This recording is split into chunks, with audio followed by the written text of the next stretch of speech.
لا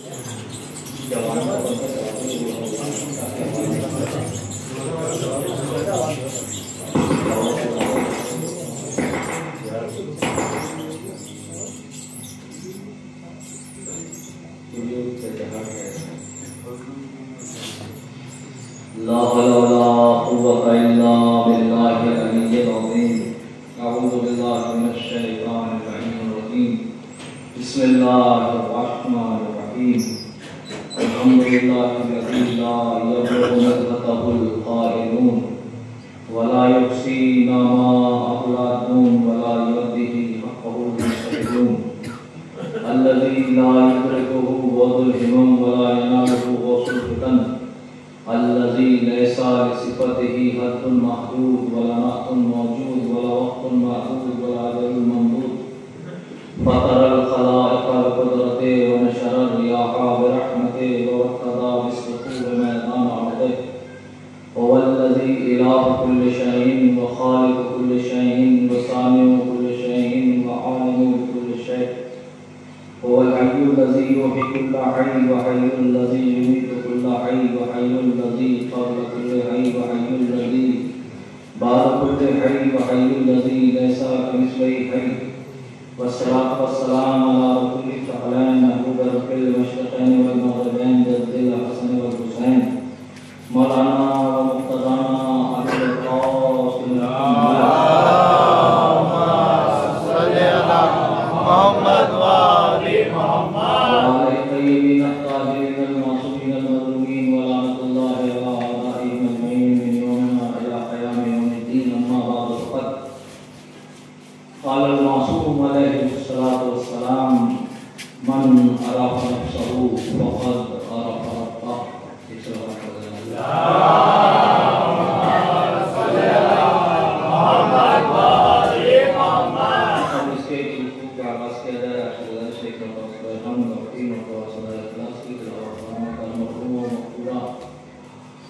حاجرہ خاتون بنت بشیر علی کی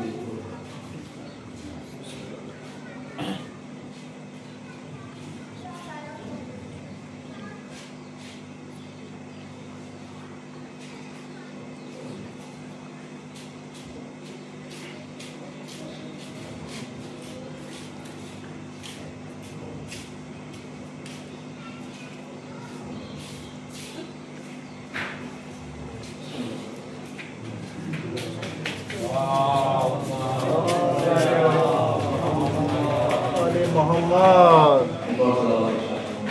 اللهم صل على محمد وآل محمد.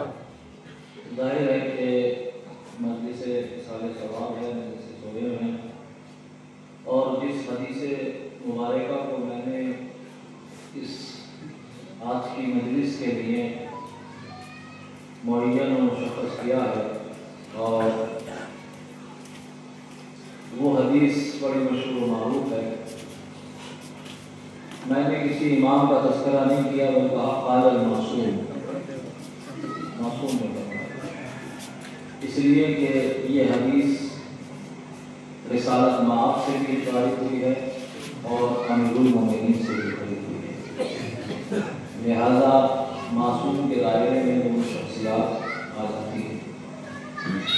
ارشاد ہے پیغمبر اعظم کی آخری ہے من عرف نفسہ، جس نے اپنے نفس کو پہچانا فقد عرف ربہ، اس نے اپنے پروردگار کو پہچان لیا. مجھے جس لفظ پر گفتگو کرنی ہے وہ ہے نفس. من عرف نفسہ، جس نے اپنے نفس کو پہچانا. اگر ہم حدیث کے الفاظ پر غور کریں تو معصوم یہ نہیں فرما رہے ہیں کہ جس مومن نے اپنے نفس کو پہچانا اس نے اپنے خالق کو پہچانا، یا جس مسلمان نے جس کلمہ گو نے اپنے نفس کو پہچانا وہ اپنے خالق کی معرفت حاصل کر لیتا ہے. نہیں، بلکہ حدیث کا لفظ مطلق ہے، اگر اطلاق ہے سب کے لیے شامل ہے. من عرف نفسہ، جس کو بھی یہ قوم توفیق حاصل ہو جائے. بحث اس سے نہیں ہے کہ وہ مومن ہے، بحث اس سے نہیں ہے کہ وہ کافر ہے، بحث اس سے نہیں ہے کہ وہ مشرک ہے، بحث اس سے نہیں ہے کہ وہ مسلم ہے، بحث اس سے نہیں ہے کہ وہ کس مذہب سے تعلق رکھتا ہے. من عرف نفسہ، جس کو یہ توفیق ہو جائے کہ وہ اپنے نفس کی معرفت حاصل کرے تو پھر یہ ضروری ہے کہ اس کو اس کے رب کی معرفت حاصل ہو جائے گی. تو اب اللہ نے گرامی یہ نفس کیا ہے؟ اب ظاہر ہے کہ ایک وہ آیت کہ جو اکثر آپ مقبرے کی دیواروں پر جہاں جہاں بھی تصور موت ہوتا ہے وہاں یہ آیت لکھی جاتی ہے اور وہاں یہ آیت پڑھی جاتی ہے، اور وہ ہے کل نفس ذائقۃ الموت، ہر نفس کو موت کا ذائقہ چکھنا ہے. اچھا یہاں یہ کہا جا رہا ہے ہر نفس کو موت کا ذائقہ چکھنا ہے، اور وہ حدیث میں کہا جا رہا ہے کہ جس نے اس نفس کو پہچانا اس نے اپنے خالق کو پہچان لیا. غور کیجیے گا تو آخر یہ نفس کیا ہے، اس نفس کا سمجھنا بڑا ضروری ہے. اچھا یہ آیت اکثر آپ تلاوت کرتے رہتے ہیں اور سنتے رہتے ہیں کل نفس ذائقۃ الموت، ہر نفس جو ہے وہ موت کا ذائقہ جو ہے وہ چکھے گا. تو یہ تو پتا چلے کہ موت کا ذائقہ کیا ہے. توجہ کیجیے گا، تو کوئی بتا سکتا ہے کہ موت کا ذائقہ کیا ہے؟ تو ظاہر ہے کہ بڑے بڑے فلاسفہ اور بڑے بڑے عرفاء سے موت کا ذائقہ نہیں پتا چلا. 13 برس کے قاسم نے کربلا میں بتایا موت کا ذائقہ کیا ہے. 13 برس کے قاسم نے بتایا کہ موت کا ذائقہ کیا ہے. لیکن یہاں میں روک رہا ہوں گفتگو کو، ظاہر ہے یہاں عام بات ہے کہ جو لوگ کہتے ہیں کہ قاسم نے موت کا ذائقہ بتایا، نہیں، قاسم نے موت کا ذائقہ نہیں بتایا، قاسم نے اپنی موت کا ذائقہ بتایا ہے. قاسم نے موت کا ذائقہ نہیں بتایا ہے، جناب قاسم نے اپنی موت کا ذائقہ بتایا ہے. ذرا غور کیجیے گا، اس کائنات میں کوئی ایسی شے بتائیے جس کا کوئی ذائقہ نہ ہو. کل نفس ذائقۃ الموت، ہر نفس کو موت کا ذائقہ چکھنا ہے. تو ہم نے یہ دیکھا کہ ہم نے کچھ بھی کھایا یا کچھ بھی پیا تو کہا بڑا میٹھا ہے، یا کہا بڑا پھیکا ہے، یا کہا بڑا نمکین ہے، یا کہا بڑا کڑوا ہے. تو یہ تعبیرات اب اس میں کچھ کم ہو جاتی ہیں، کبھی کم میٹھا، کبھی زیادہ میٹھا، کبھی کم کڑوا، کبھی زیادہ کڑوا، کبھی کم پھیکا، کبھی زیادہ پھیکا، کبھی کم نمکین، کبھی زیادہ نمکین. یہ کیفیتیں بدلتی رہتی ہیں. تو فطرت انسانی یہ ہے، اور جو کیجیے گا فطرت انسانی یہ ہے کہ وہ اس کی زبان اور اس کا نفس مانوس ہے ذائقے سے. تو کوئی ایسی شے ہے کہ جس کا کوئی ذائقہ نہ ہو. اچھا اب لوگ تو اس میں بھی ذائقہ تلاش کرتے ہیں. یہ ذائقے کی لت اتنی لگی کہ صاحب بریانی کا ذائقہ اچھا نہیں تھا، قورمے کا ذائقہ اچھا نہیں تھا، فلاں کا اتنا اچھا. حد یہ ہو گئی، انسان اتنا عادی ہو گیا کہ وہ ہر شے میں مزہ تلاش کرنے لگا. توجہ کیجیے گا، ذائقہ تلاش کرنے لگا کہ صاحب اس میں ٹیسٹ نہیں آیا، اس میں مزہ نہیں آیا، اس میں ذائقہ نہیں آیا. کیوں؟ اس لیے کہ کوئی شے ایسی نہیں ہے. اللہ نے ہر شے میں ذائقہ پیدا کیا ہے، اور یہ ذائقے کا عادی اتنا ہو گیا انسان کہ اب اگر مجلس سن کر جاتا ہے تو کہتا ہے مجلس میں مزہ نہیں آیا ہے نا. تو دیکھا آپ نے وہ ذائقہ جو صرف مادی چیزوں کے لیے تھا، انسان نے اسے مانوی چیزوں میں بھی داخل کر دیا کہ مزہ نہیں آیا. تو عزیزان گرامی یہ مزے کا تعلق تو پروردگار نے آواز دی تیری زبان کو، تیرے مزاج کو، اس لیے کہ تو ہماری مخلوق ہے. ہم جانتے ہیں تجھے ہر چیز میں ذائقہ چاہیے، ہم جانتے ہیں تجھے ہر چیز میں مزہ چاہیے، ہم جانتے ہیں تجھے ہر چیز میں ٹیسٹ چاہیے. تو ہم موت کو بھی بغیر ذائقے کے پیدا نہیں کریں گے، موت کو بھی ہم بے ذائقہ نہیں چھوڑیں گے. اس میں بھی اچھا ایک چیز ہے، بہت سی چیزیں وہ ہیں، زیادہ چیزیں وہی ہیں جس میں ذائقہ ہے. کبھی بہرحال لوگ کہتے ہیں پانی کا کوئی ذائقہ نہیں ہوتا، لیکن وہ ذائقے کو قبول تو کرتا ہے. شکر ڈالیے میٹھا ہو جائے گا، دوائی ڈالیے کڑوا ہو جائے گا، ہے نا. تو وہ ذائقے کو قبول کرتا ہے. تو دو چیزیں ہو گئی، ایک وہ کہ جس کا ذائقہ ہے، ایک وہ کہ جس میں ذائقہ چینج کیا جاتا ہے.